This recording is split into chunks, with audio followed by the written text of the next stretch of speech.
A 4-hour closure. I-5 is back open after a deadly crash shut it down, causing a traffic nightmare for commuters in the North Sound. A driver of a rental box truck killed after the truck plowed into the back of a flatbed truck. And Fox 13's Matt Markovich is there with what happened. Matt, good morning.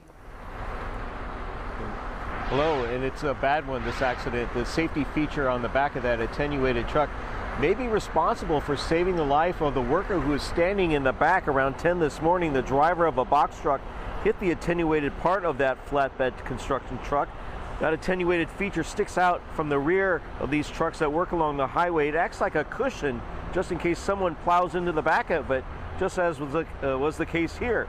Now, the worker on the construction truck was standing in the back among all the dozens of construction barrels when the accident happened. The construction attenuator was setting up cones for the construction in the area, and the Penske truck was traveling and struck the construction attenuator. Now, the attenuated feature did its job to soften the blow, but the worker was ejected off the flatbed and was taken to the hospital with non-life-threatening injuries, says the State Patrol. We're told this was not a WSDOT worker, but a contractor for WSDOT.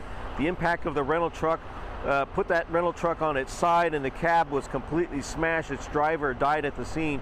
State Patrol is still investigating why the truck plowed into the back of the flatbed, which was parked at the time, and its worker was about to deploy those big orange barrels. Now, we just received word from the State Patrol.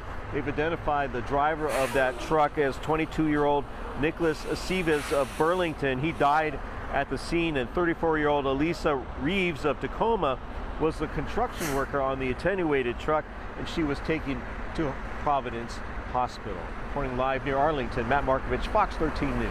All right, Matt.